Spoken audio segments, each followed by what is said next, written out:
crítica es la esencia de las cosas. Solo así se construye conocimiento, solo así se puede avanzar.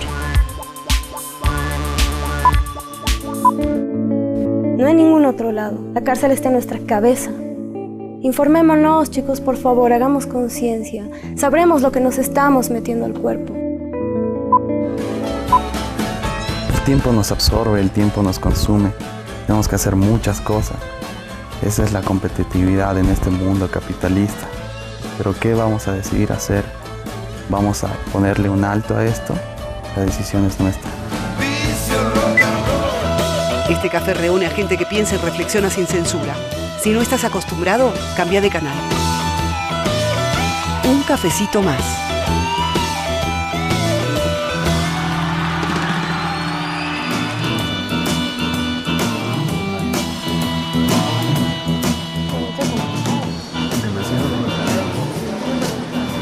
¿Está bien tu café? Sí. Hablando No, de yo comida. no tomo café. Eso a mí me gusta. Dale, Andrés, ¿dónde te vas?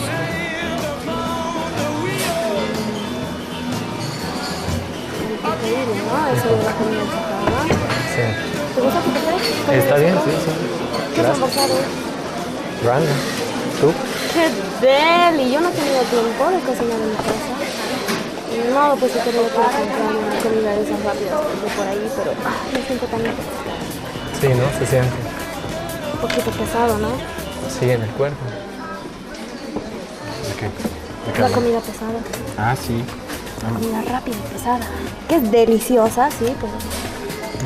La comida chatarra, ¿no? Que tanto no quieren que comamos, pero que es tan deliciosa. Claro, no ¿Quién quiere no, que ¿Quién coma. no quiere que comas comida chatarra? A ver, porque en mi caso, por ejemplo, mi mamá, así, no, cero comida chatarra, ella es muy natural. Y bueno, según lo que ella me ha contado también, tiene mucho que ver con la forma en la que nos hemos criado, ¿verdad? Con la en la que nuestros abuelos se han criado, ¿no? Antes se consumía todo muy natural, directamente de la tierra. Mi mami incluso me cuenta que tenían animalitos como pollos, ¿no? Gallinas que daban huevos y qué sé yo. Entonces, Las gallinas todavía siguen dando huevos. claro, pero ahora están como encerradas, ¿no ve? Tienes que adquirirlas. Más bien aquí en Bolivia creo que no hay tanto ese problema que hay en otros países como en Europa o Estados Unidos, ¿no? De que el acceso a la comida natural es mucho más difícil a la comida orgánica realmente, ¿no? Bueno, es el tiempo, ¿no? Quieren que comas más rápido. Que ya esté preparado, que no tome todo el tiempo de cocinarlo, de criarlo, de tener esa relación con tu comida. Así es. Además, ese documental de ¿cómo se llama? De Monsanto, Sí. justamente muestra como no el monopolio de la comida rápida, adaptado y adecuado, obviamente, al tiempo de trabajo de los norteamericanos. Ahí está, justamente. Justo. A ver, para que se Qué bueno que es Creo que esa se peli. la No sé si la viste Por tú. favor, hermano, estamos viendo. Ah, ¿Ese documental? Sí. ¿Lo viste? Sí, creo que sí. Es ¿Es bueno. el de Monsanto? Sí, En es. una clase de universidad justamente lo vimos por el tema de los recursos naturales, cómo se contaminan, y ahí muestran el esclavismo que hay en México, ¿no? Y creo que eso es algo cierto lo que señalabas, que hoy en día es súper difícil acceder a los alimentos naturales, ¿no? Pero yo creo que una sociedad como la nuestra, la boliviana, aún tiene ese privilegio de acceder. Podemos ir al mercado y comprar de las caseritas que se vienen desde el campo y te traen la frutita, te traen el pescado, directo, por ¿no? suerte. Claro, todavía se puede, ¿no? Pero digamos, por mucho. es muy difícil no sé, yo tuve la oportunidad, por ejemplo, de viajar a Londres y lo interesante es que ahí la comida chatarra es la más barata y la más despreciable y la comida natural es la más cara, ¿no?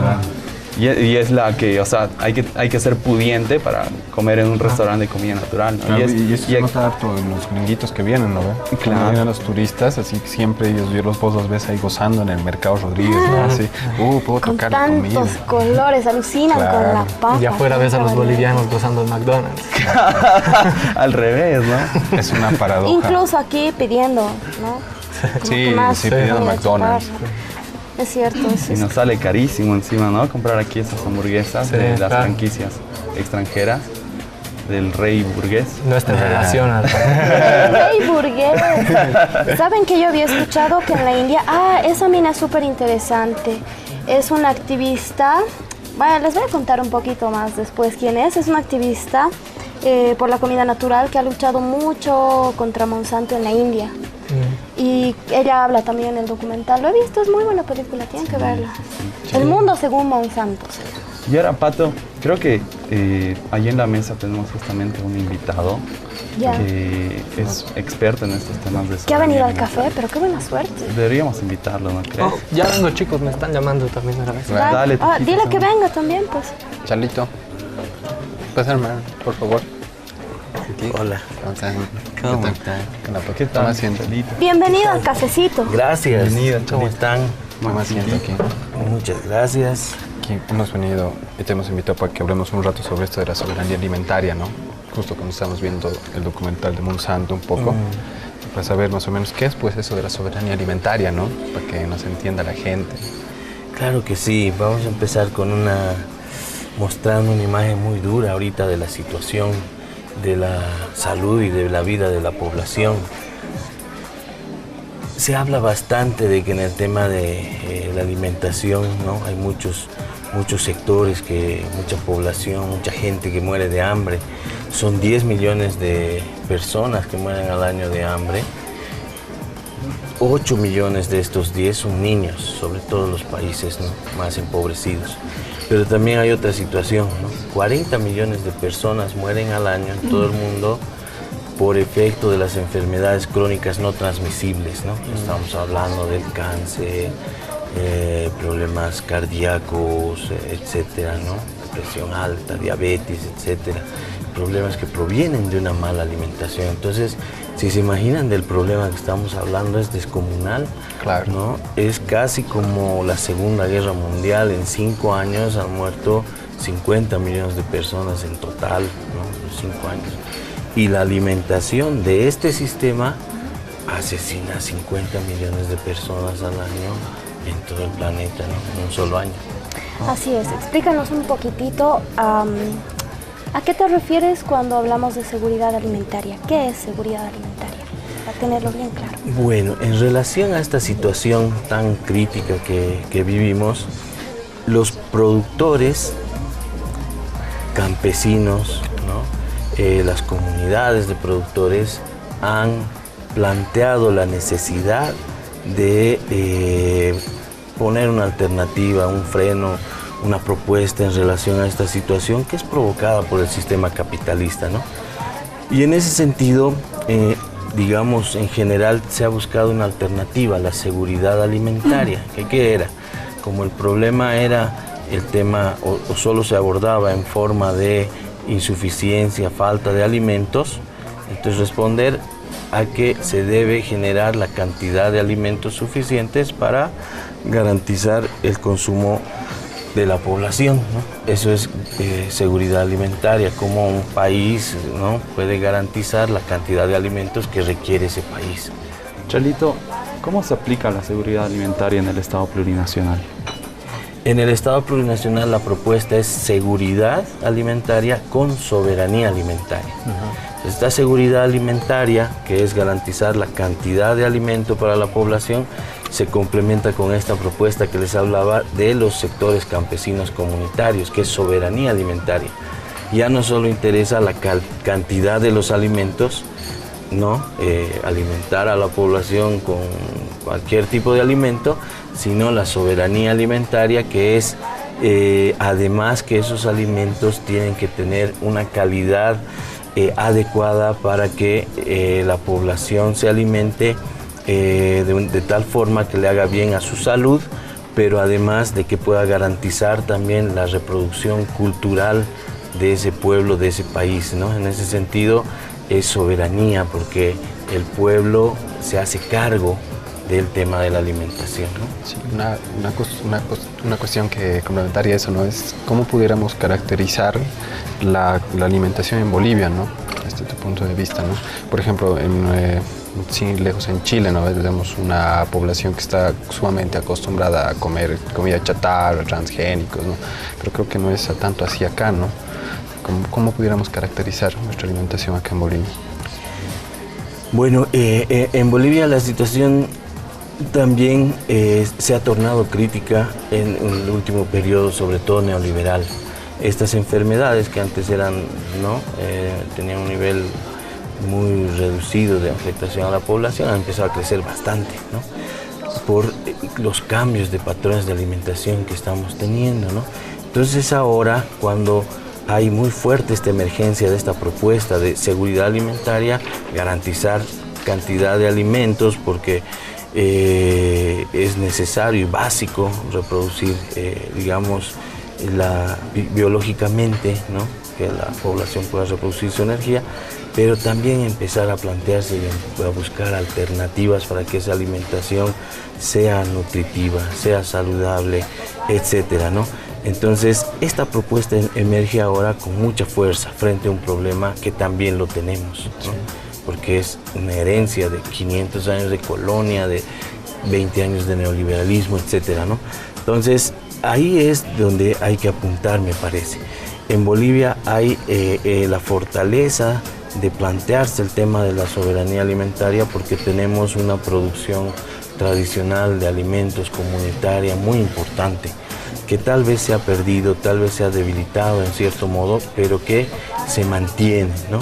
Y creo que a eso hay que apuntar, a rescatar no solamente los alimentos, sino la producción y la tecnología que hacían posible la producción de ese tipo de alimentos. Por ejemplo, nosotros somos la cultura en la región andina de la papa, pero la papa como carbohidrato, que es fundamental para generar energías, solo puede alternarse con una proteína, ¿no? Y en nuestro caso, obviamente, esa proteína era la quinoa. Se alternan no solamente en la alimentación, sino en la misma tierra, ¿no? Se produce papa, luego se produce quinoa y otros más, forrajes, etcétera, y se hace rotar y descansar la tierra, ¿no? Entonces, esa complementariedad de este tipo de alimentos que hay en Bolivia, esta forma de producción comunitaria, creo que es una herencia que tenemos de una riqueza infinita, porque son miles de años de trabajar esta articulación de la tierra, de los alimentos, del agua, etcétera, y la cultura de la población, ¿no? Y eso no se sustituye con agroquímicos, con transgénicos, etcétera, produciendo en gran cantidad de alimentos, ¿no? Porque esos alimentos, para empezar, no son tan nutritivos, tienen efectos colaterales desastrosos para la salud de la población en muchos casos, ¿no? Ahora el tema de los transgénicos hay experimentos en los que están mostrando que tiene efectos muy duros a la población. Eso no va a sustituir a esta tecnología ancestral muy armoniosa con la madre tierra y con la salud, ¿no? Y bueno, hemos hablado un poquito de tecnología, ¿no? Y de todos estos elementos a los que la tecnología llega a transgredir. Uno de ellos, por ejemplo, es la soya, ¿no? Que ahorita está en el ojo público, ¿no? Uno, porque se lo plantea como un alimento revolucionario. Pero por otro lado está este abuso que se ha hecho, ¿no? Mediante los transgénicos y bueno, todo el monopolio que las empresas han efectuado a partir de este elemento. ¿Qué piensas tú del mercado de la soya aquí en Bolivia, por ejemplo? Y si realmente podría suplir esos nutrientes que tiene la carne, por ejemplo. Tengo una pregunta, ¿es lo mismo la soya que la soja? Sí. Sí, en Bolivia se le dice soya. En Argentina maneja más el término soja y en Brasil, ¿no? Sí, es muy complicado el tema, ¿no? Es muy complicado. Creo que no es bueno polarizar, ¿no? Qué tan bueno se utiliza. Es bueno plantearse qué problemas hay. Yo creo que este problema de la tecnología tiene que haber un proceso de recuperación de lo que hemos perdido como sistema de producción de una agroecología interesante, pero además tenemos que incorporar nueva tecnología, porque la cantidad de alimentos que ahora hay que producir es muy elevada, y creo que ahorita no hay. Además tenemos el tema de del cambio climático, ¿no? El calentamiento global, etcétera, desastres que están impactando directamente sobre los productores, y que los productores quizás de manera o individual o regional no van a poder enfrentar.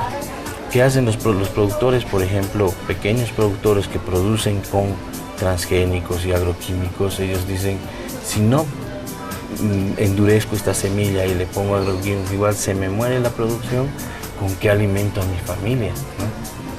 Entonces, esos problemas el productor solito no va a poder enfrentarlos.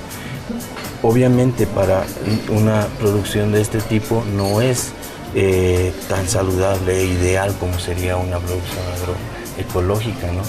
Pero hasta que no haya un sistema efectivamente que pueda sustituir esto, entonces estamos en un proceso y frente a un reto que creo que es generalizado de toda la población, ¿no? De la población urbana, valorizando la producción de alimentos en general, valorizando también la producción agroecológica, que es mucho más costosa, pero a la vez vale la pena, ¿no? Y desde el área rural también potenciando la situación de los productores, que son los que al final abastecen la mesa, ¿no? de las familias. Chalo, como conclusión, justamente hablas que es un reto no solamente para el Estado, sino también para el pueblo, defender la soberanía y seguridad alimentaria. ¿Qué podemos hacer como ciudadanos comunes y corrientes para aportar? ¿De dónde debemos comprar? ¿A qué lugares? ¿A qué empresas? ¿O qué tipo de productos tenemos que comprar? Bueno, creo que tenemos que hacer este café. Tenemos que tomar café. Destilado, café agroecológico y destilado. Pero además debatir porque no es un problema tan sencillo. Entonces tenemos que ubicar los problemas que hay. ¿Qué pasó con esa producción tradicional de todas las culturas? De la cultura china con el arroz, de la cultura egipcia con el trigo, de nuestra cultura con la papa, la cultura azteca y maya con el maíz. ¿Qué pasó? ¿Por qué se diluyó? Y ahora tenemos una dieta basada fundamentalmente en el azúcar, que te exige bastante consumo de carne como proteínas, o proteínas con demasiada grasa debido a ese consumo de azúcar, y se articula con las harinas, etcétera. ¿Por qué ha cambiado tanto el sistema alimentario? Y este cambio está produciendo estas enfermedades, ¿no? Entonces creo que tenemos que plantearnos esos problemas y empezar a escudriñar acerca de ellos, porque no hay ni siquiera libros científicos que planteen estos temas, ¿no? La ciencia va por este lado de las transnacionales y los problemas que a ellos les interesa solucionar. Entonces ese es un primer punto, ¿no? Y un segundo punto es valorar el trabajo de la producción de alimentos. Por ejemplo, en La Paz es muy interesante recordar cómo el año 2001, cuando hubo un bloqueo, el cerco a La Paz, un bloqueo campesino muy importante, parece que en la ciudad recién se acordaban o se daban cuenta de que habían productores de los cuales venían los alimentos y que estaban en condiciones muy deplorables de vida recién, ¿no? Creo que ahora con el proceso que estamos viviendo, el proceso de dignificación, de igualdad, se está también dando condiciones en todo el país, en el área rural, urbana, etcétera, ¿no? Entonces valorar eso. Y en tercer lugar, creo también cuestionarnos acerca del sistema. El hecho de que muera tanta gente, 50 millones de personas, el hecho de que haya tanta desigualdad en el mundo, no es producto de nuestra naturaleza humana, egoísta y malvada. Es un resultado social e histórico. Entonces hay que cuestionar ese sistema también. Lo que has dicho es clave, cuestionamiento por sobre todo, cuestionamiento. Yo creo que con eso partimos a tomar un poquito de aire, hablar de comida, me ha dado un poquito de hambre también. Y tomaremos un cafecito orgánico para podemos ver que la producción nacional. ¿Qué podemos picar? Salud. Así que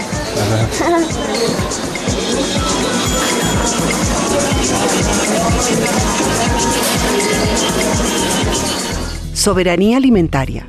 La soberanía alimentaria es el derecho de los pueblos a alimentos nutritivos y culturalmente adecuados, accesibles, producidos de forma sostenible y ecológica. Seguridad alimentaria. Existe seguridad alimentaria cuando todas las personas tienen en todo momento acceso físico, social y económico a suficientes alimentos inocuos y nutritivos para satisfacer sus necesidades alimenticias y sus preferencias en cuanto a los alimentos a fin de llevar una vida activa y, por supuesto, una vida sana.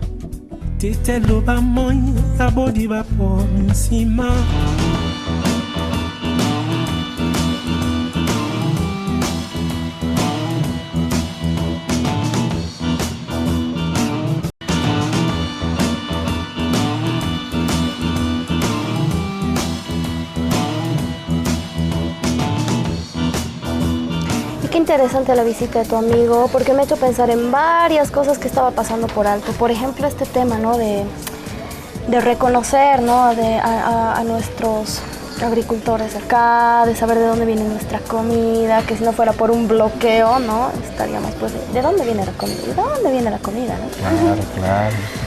Bueno, y una cosa que hay que destacar, ¿no? De que también hay que cuestionar hasta los supermercados, ¿no? Lamentablemente, ¿no? De que hay muchos supermercados que exceden al comprar un producto, digamos, en 2 bolivianos y en el supermercado te lo chantan a 15, ¿no? Así que también hay que ver eso y hay que cuestionar, hay que hacer esa reflexión tan sensata. Sí, siempre, y la procedencia de todo lo que compramos. Es bien complicado eso de leer las cajas y ver que... Porque yo estaba viendo el otro día en un documental sobre propagandas y esas cosas, cómo te meten, ¿no? Como términos para que el cliente consuma, ¿no? Como farm fresh, ¿no? Que son cosas que directamente de la granja. Pero light. Exacto, lo que estábamos viendo ayer, ¿no? Sí. Leche liviana, así como... Deslactosada. El marketing que usa los defectos y los convierte en beneficios. Café descafeinado. Sí, exacto.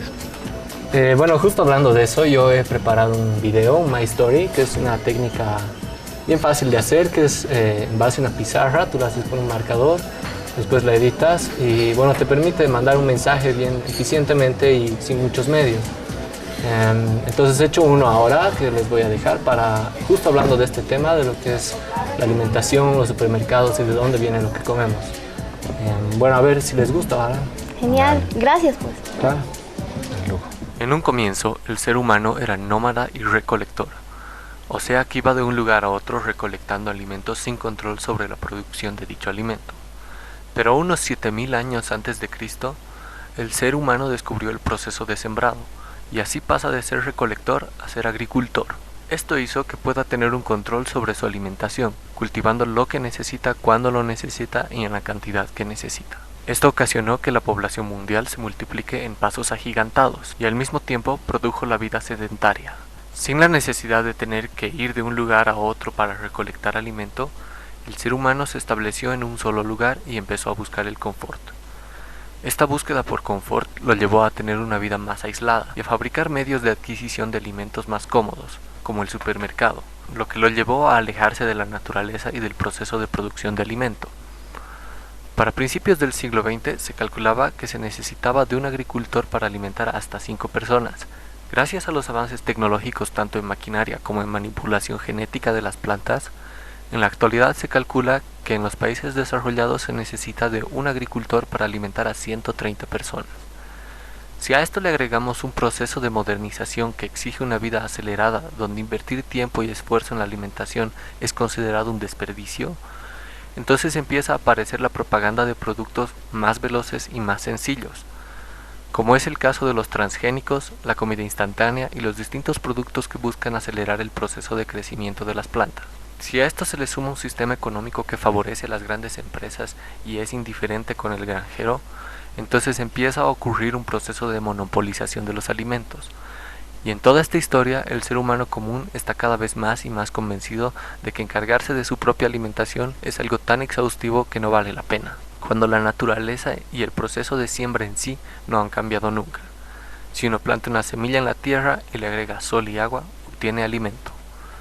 La seguridad alimentaria existe cuando todas las personas tienen un acceso en todo momento, ya sea físico, social y económico, a alimentos suficientes, seguros y nutritivos para cubrir sus necesidades nutricionales y las preferencias culturales para una vida sana y activa. Ay, qué complicado, ¿no? Y ¿sabes qué? El otro día estaba escuchando y me he bajado la imagen para compartirla con ustedes. Muestre. Exactamente, que hay un grupo de 10 empresas que están controlando el monopolio de la alimentación a nivel mundial. ¿Pueden creer? ¿Recuerdan los nombres? Más o menos por ahí. A ver, P&G. Esa es la de Head and Shoulders. Ajá, exacto. Nestlé, por favor, esa alimentación eso es todo. Básica. Es... Hasta agua venden, ¿no? Agua Nestlé. Eso del agua es tremendo. No sé si han escuchado que, bueno, el dueño de Nestlé estaba queriendo privatizar, está en favor de privatizar el agua a nivel mundial, ¿no? Es como... Claro, sí. Tampoco no quieren privatizar oxígeno, ¿no? Exactamente. La tercera, Kraft. Alimentos Kraft. ¿Ubican estas cajitas de fideos, macaroni and cheese? Eso es Kraft. Coca-Cola, Esa, nunca infaltable. la chispa de la vida. Exactamente, Kellogg's. Kellogg's.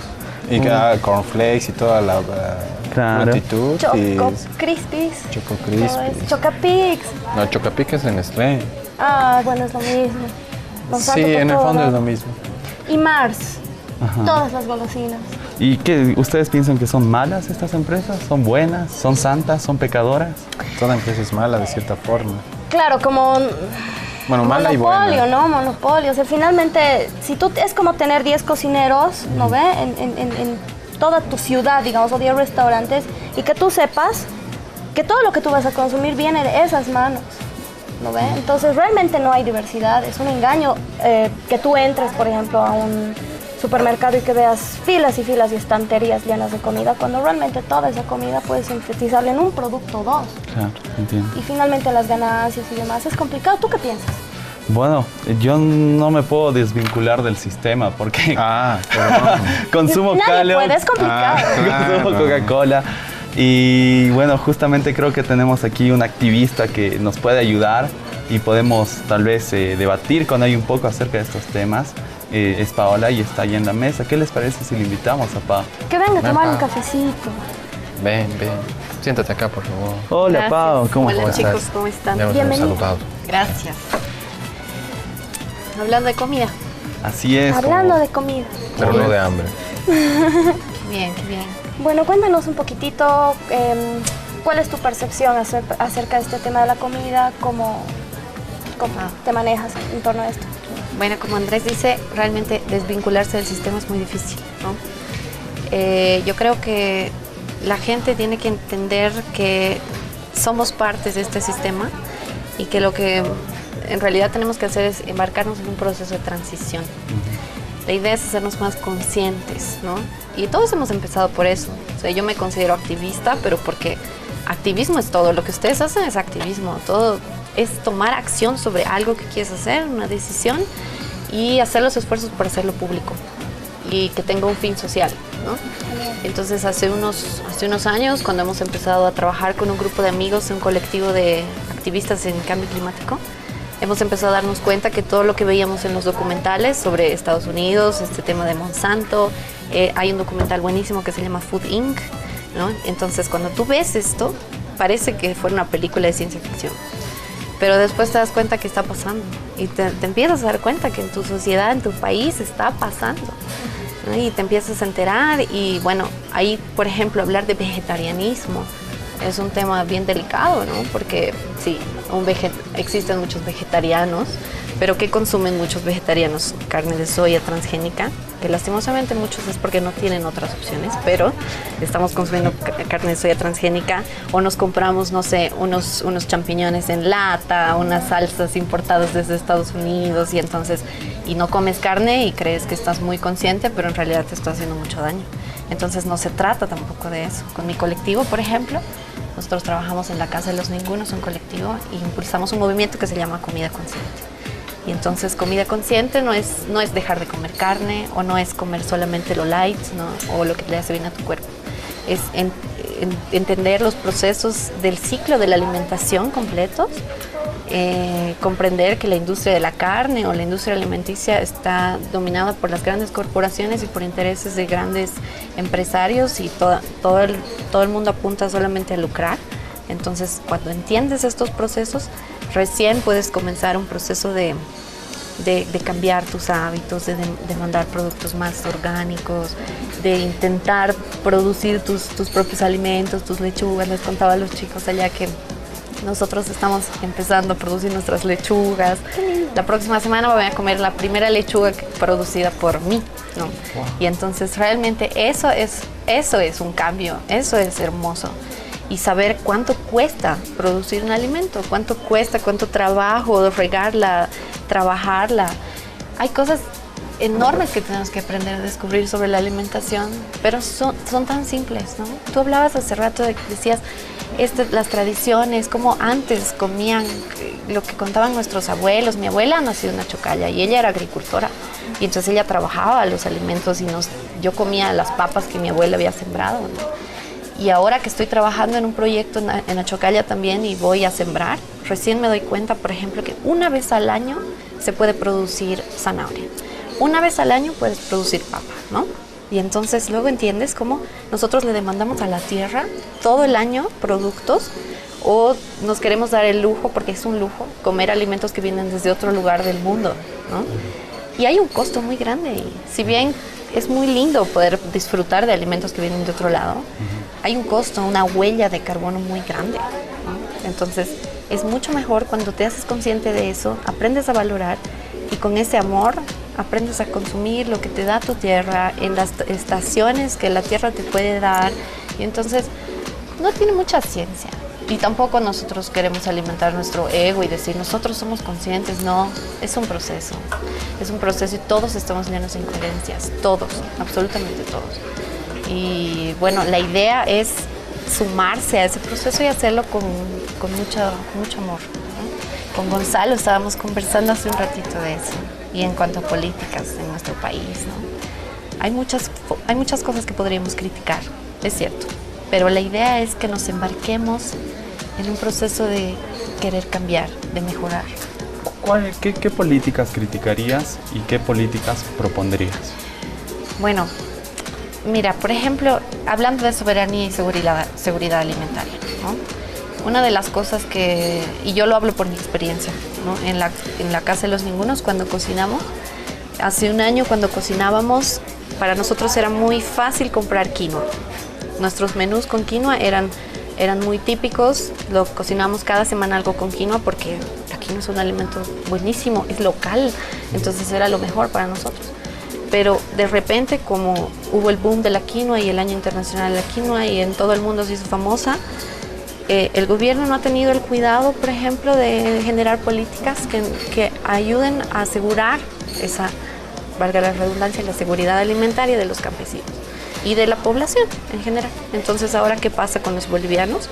Que no podemos comer tanta quinoa como antes porque el precio se ha duplicado. Yo compraba una libra de quinoa en 9, 11 bolivianos máximo y ahora cuesta mínimo 18 bolivianos. Que en un año se duplique así el precio de un alimento es demasiado, ¿no? Entonces, por ejemplo, en ese sentido hay muchas formas de criticar y estamos ahí tratando desde la población, desde las redes sociales, que son ahora una herramienta tan grande, intentar demandar y trabajar eso. Entonces, bueno, creo que se están dando cuenta, pero no sé, hay muchas formas de hacerlo, pero hay que empezar en eso. Entonces, más o menos lo que tú nos estás transmitiendo con todo esto es que básicamente la información para poder ser conscientes y transitar este camino, ¿no? Hacia la conciencia en todo lo que nosotros comemos. La información es básica. Ustedes tienen portales informativos, por ejemplo, para fuera de qué otras actividades, digamos, me ofrece la Casa de los Ningunos si yo quisiera informarme de todo esto que estamos hablando, ¿no? Qué consumir, cómo prepararme comida un poquito más sana, qué sé yo. Lo que hemos empezado a hacer es lanzar una campaña que se llama Los Jueves de Comida Consciente. Nos dábamos cuenta que en nuestras familias, en nuestra vida, comemos carne todos los días de la semana. Y entonces decíamos, ¿cómo nos acercamos a la gente? Planteemos un solo día. Un día reduzcamos la carne. Un día comemos más orgánico. Un día tratemos de no consumir Coca-Cola, gaseosas, ¿no? Y entonces ahora es enorme. Les contaba, hoy día ha sido Jueves de Comida Consciente. Éramos 70 en la casa comiendo, ¿no? Entonces lo que tratamos de hacer es eso, es de impulsar a la gente vía nuestras páginas en Facebook, en Twitter, movilizar a la gente y articularnos con otros grupos, alianzas, eso es lo más importante. Ahora como jóvenes, ¿qué estrategia tenemos? Articularnos. Redes. Sí, redes, exactamente.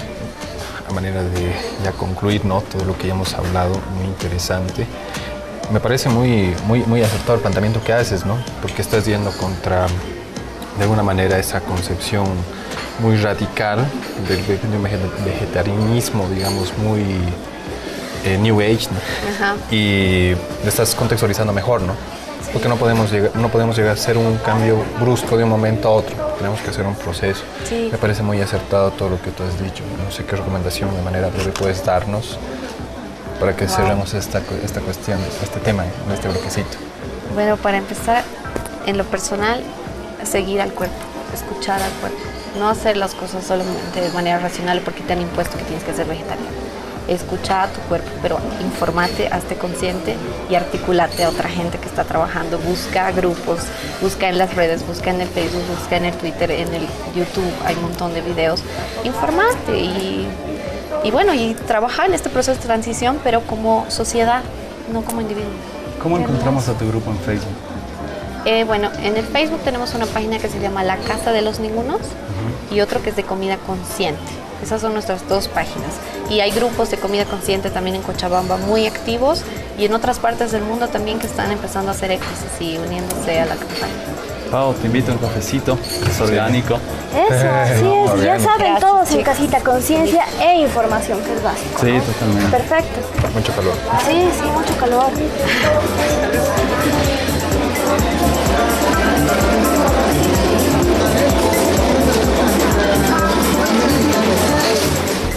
Liberalismo económico. Postula la mínima interferencia del Estado en la economía, teniendo como objetivo la libre circulación de productos, capital y trabajadores. Mercado. Mercado es un lugar donde habitualmente se reúnen los compradores y los vendedores para efectuar sus operaciones comerciales.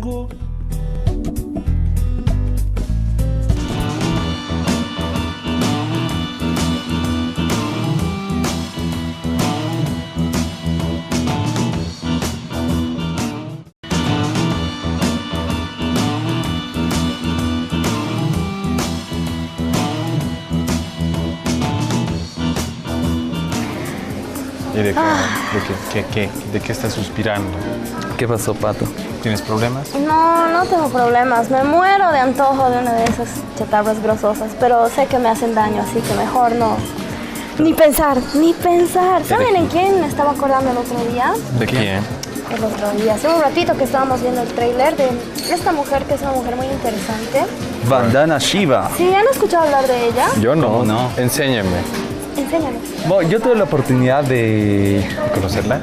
no conocerla personalmente, ¿no? Sino leer una referencia de ella que justamente escribía este intelectual Keucheyán en el número 7 de La Migraña, creo, y habla de los 14 tipos de intelectuales que existen en el mundo, ¿no? Y menciona, ¿no? Entre ellos está Álvaro García Linera, o sea, y el tipo creo que es inglés, no, un hindú que estudia en una universidad inglesa.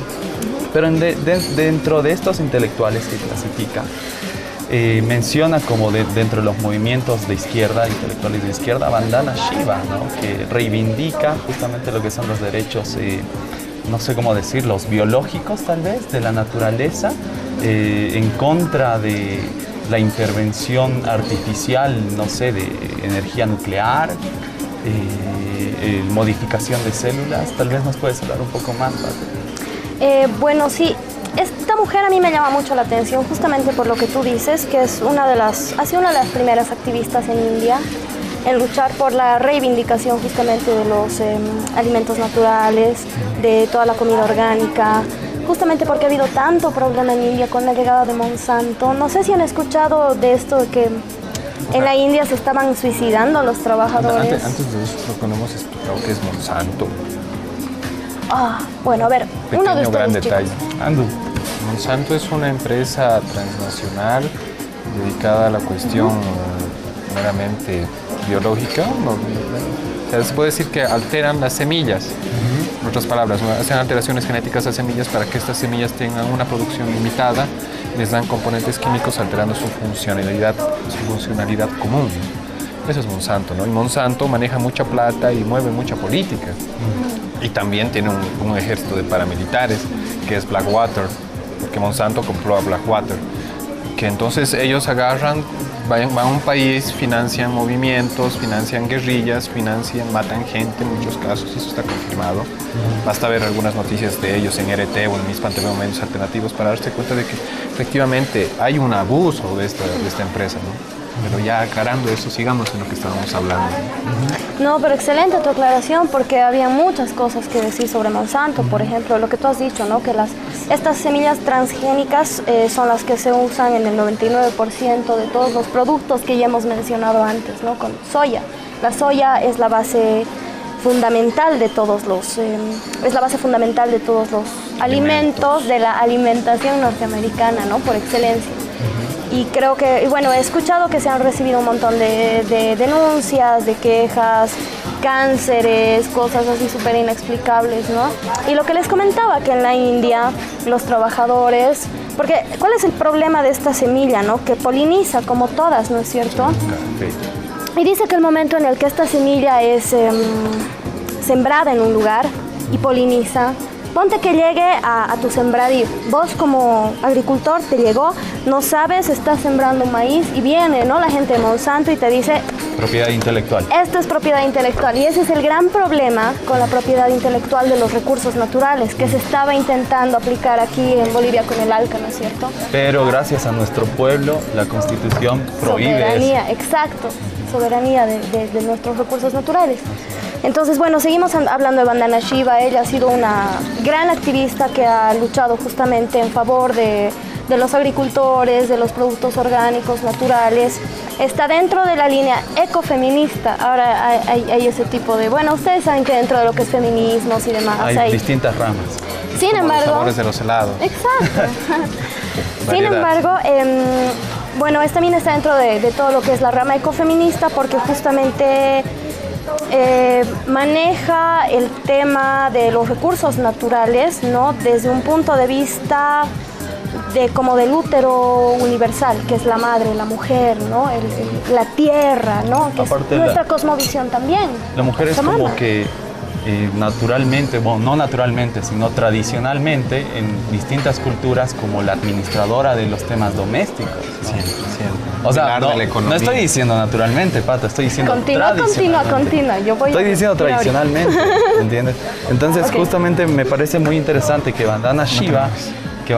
Todavía no quise decir eso, sino pero que tradicionalmente algunas culturas le dan ese rol a la mujer, ¿no? Ajá. Entonces es muy interesante que Vandana Shiva toque el tema ecológico desde la visión de las mujeres, es primordial, importantísimo. Claro. Para complementar esto, yo creo que deberíamos traer más mujeres, por lo menos chicos. Sí, deberíamos traer más, ¿no? Pero las mujeres están ahí en parejas, no las molestemos. Y bueno, a eso nos íbamos con Vandana Shiva, ¿no? Una de las primeras que ha mostrado el deterioro de las condiciones de vida de las mujeres del tercer mundo. Y creo que por eso es muy reconocida. Y aquí en Bolivia se aplica mucho también eso del ecofeminismo, creo, cuando hay algunas corrientes que las están adoptando. He leído hace poco el libro de Julieta Paredes, la continuación de Hilando Fino, se me fue el nombre ahorita, pero es un feminismo comunitario, ¿no? En el que te habla justamente de volver a nuestras bases, ¿no? No solamente como un rol social, claro.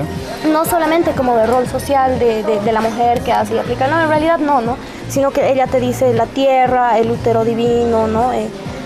Cuando el hombre utiliza la tierra, los recursos, las mujeres y los niños a su favor, ¿no? Ahí se habla de un patriarcalismo y ella te propone otra cosa, ¿no? La comunidad, la visión de comunidad, los recursos naturales. Y pasando a libros interesantes, creo que ahí se están lanzando un par de literaturas. Cuando que tocas el tema de Vandana Shiva y el tema de los libros. Pero ahorita hablamos de los libros, pero es que me parece interesante e importante tocar el tema del tipo de sociedad en el que se mueve Vandana Shiva. O sea, no es cualquier tipo de sociedad, no estamos hablando de una sociedad con pensamiento liberal, ¿no? Que todos somos iguales ante la ley, ¿entiendes? O sea, la India es un escenario para hacer política pues muy difícil, ¿no? Pura casta. Es un sistema de castas, ¿no? O sea, si naces obrero, mueres obrero. O sea, es muy difícil, ¿no? O sea, es realmente admirable justamente el rol de Vandana Shiva, ¿no? A nivel mundial.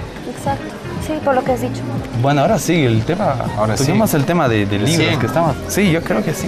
Ah, ya. ¿Cómo están, por favor, pasen. ¿Cómo estás, Rodrigo, por favor, pasa por acá. Hola, chicos, ¿cómo te va?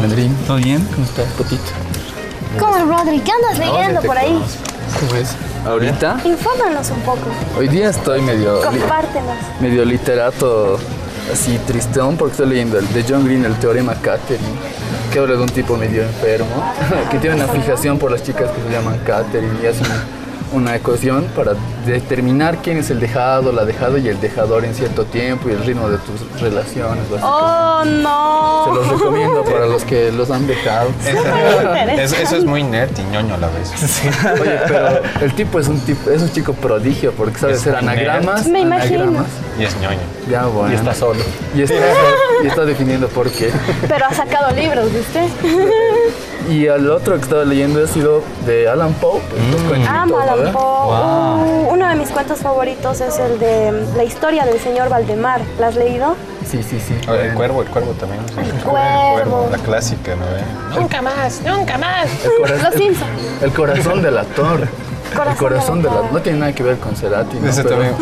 Pero no lo menciones, gracias. Pero es que un minuto de silencio por sí. Trátame suavemente.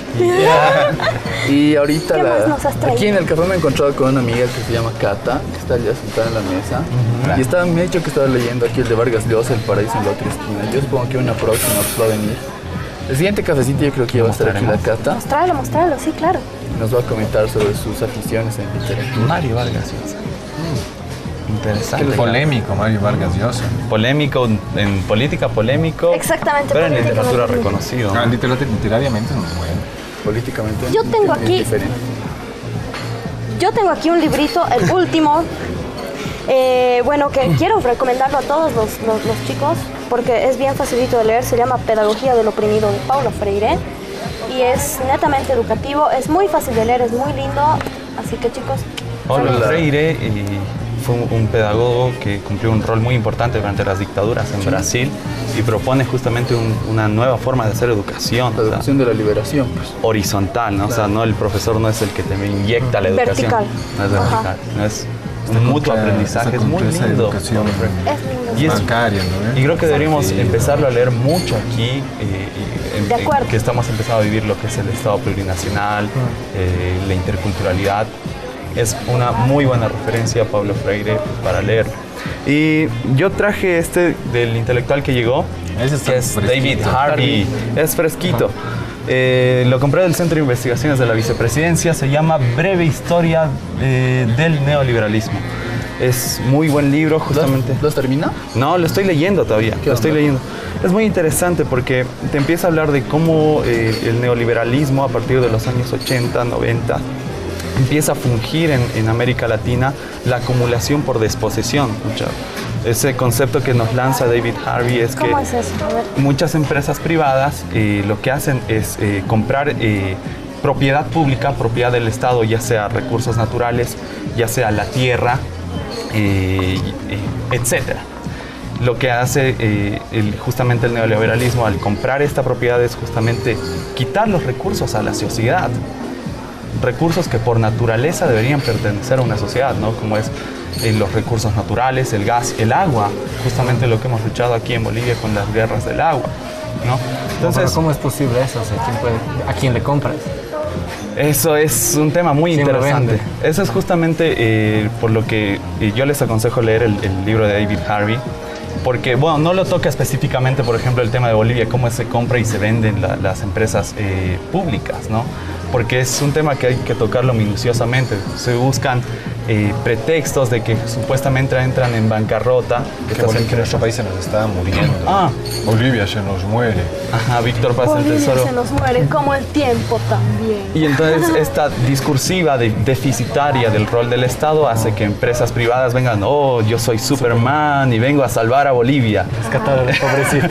Y bueno, entonces, o sea, se compran todas estas empresas que antes eran del Estado y empiezan a lucrar, ¿no? Y entonces es justamente que David Harvey nos va a hablar de todo eso y nos va a proponer una forma cómo la sociedad debería recuperar estos recursos y cómo administrarlos, ¿no? Excelente. Sí. Muy buen dato para culminar este cafecito en el que hemos hablado de cosas tan interesantes, en el que hemos hablado de recursos naturales, ¿no? Soberanía alimentaria. Soberanía alimentaria.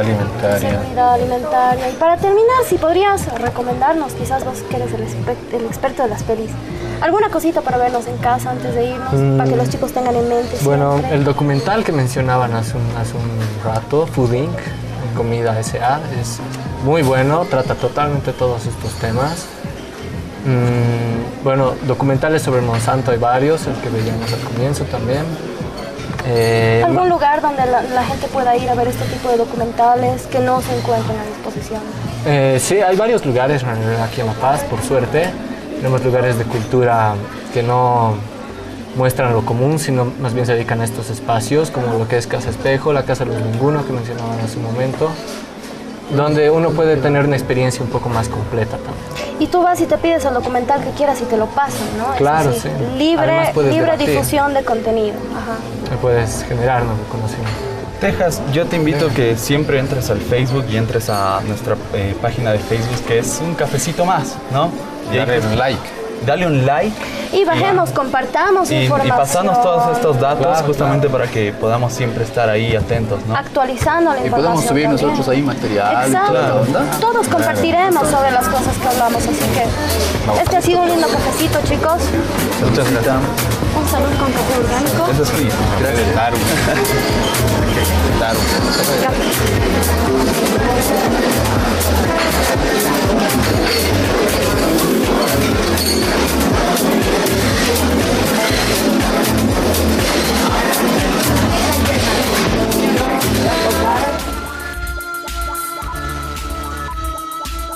La crítica es la esencia de las cosas. Solo así se construye conocimiento. Solo así se puede avanzar. No hay ningún otro lado. La cárcel está en nuestra cabeza. Informémonos, chicos, por favor, hagamos conciencia. Sabremos lo que nos estamos metiendo al cuerpo. El tiempo nos absorbe, el tiempo nos consume. Tenemos que hacer muchas cosas. Esa es la competitividad en este mundo capitalista. Pero ¿qué vamos a decidir hacer? ¿Vamos a ponerle un alto a esto? La decisión es nuestra.